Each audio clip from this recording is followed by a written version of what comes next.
Hello and welcome to With Wellner Anderson. This is the fourth episode of Infrastructure. In this channel, we talk about economic, financial, and political terms that are simple to understand. We're going to talk today, as I said, about infrastructure. We're going to be talking about highways, railroads, and canals. But first, let's understand what we're talking about in terms of dollars. We're talking trillions of dollars. $1 trillion. People, human beings, suffer from immaneuverability. They don't understand large numbers. $1 trillion is 10 to the 12th power. If you took $1 trillion and put them in dollar bills and spread them out, they would cover the entire state of Rhode Island and Delaware. Okay. Let's go to life before infrastructure. The way you can deal with this is if you think about what happened if you were around during Hurricane Sandy or if you were around during Hurricane Katrina, where all the connections to the infrastructure went away. Life before infrastructure, people ate pork primarily because pigs did not need much care. They eat anything. Your vegetables would have been limited to root vegetables. You probably would have not seen any fruit.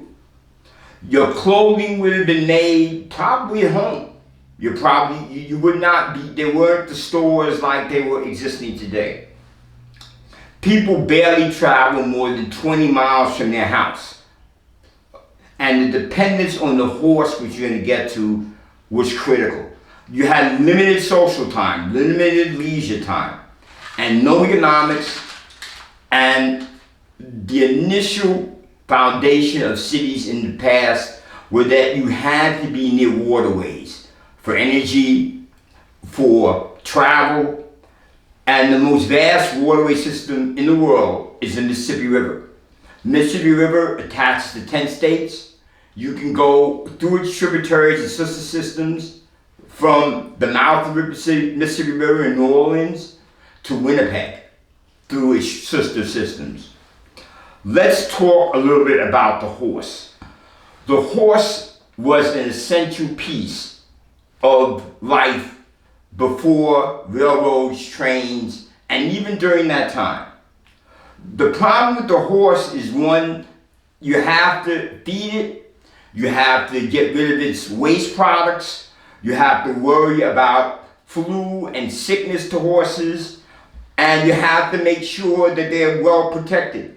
They were very noisy, so in the city you'd be hearing horses climbing day and night. Excuse me, not night, because you can travel at night, there were no lights. The steam engines came along, it became easier for people to get around, but they were not practical for most applications. The railroads offered only fixed directions, north, south, east, and west, and you had to get to a railroad depot in order to move things out like that.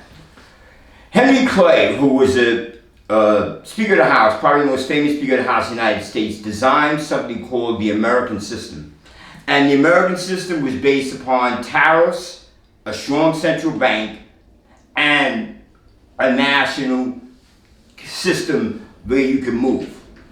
Going to railroads for a moment, a major impact in railroads occurred in May 10, 1969, when the Golden Spike was driven in Utah, and that completed the connection on the railroad from east to west. At the time, around 1824, 1826, the Erie Canal was completed. It was a $7.2 million project at that time, the largest project for infrastructure in the history of the United States. Later on, Teddy Roosevelt, because saw the opportunity or saw the need for a Panama Canal, he was concerned about getting warships from the east to the west coast. So what President Roosevelt did is he annexed from Greater Columbia, he annexed Panama. We went to a very short war, which was a matter of days. He gave them $25 million to Colombia, and Colombia went away. the impact of the automobile, it goes back many years, where the liquid combustion engine was made. From Germany to the United States, Samuel Brown produced the first liquid fuel combustion engine. With that engine, it allowed automobiles to come to being. Then there was the need for roads. Back in 1945, for every 1,000 people, there were 229 cars. By 2000, for every 1,000 people, there was 700 cars. President Eisenhower, when he was a lieutenant colonel, at the end of World War I, traveled on the Lincoln Highway from the East Coast. The Lincoln Highway, should say begins in New York City and ends in the West Coast. It took him 62 days with a convoy to get from the beginning of the Lincoln Highway to the end of the Lincoln Highway. With that, President Eisenhower remembered that. He also remembered when he visited Germany and saw the Autobahn. He thought that the United States needed to have a national highway system.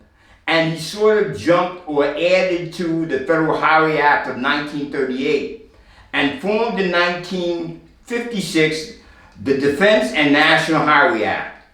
This act was at the time, and I believe it is, was the single largest infrastructure construction project in the history of the world, if you put it in today's dollars. It was a tremendous project. It went for over 41,000 miles and was not completed until the 1990s. It provided the connection between rural and urban America. It provided an evacuation route in the event of the Cold War and a nuclear attack. They felt they'd be able to get people out of the city using the highway system. It flourished America into the world leader in commerce.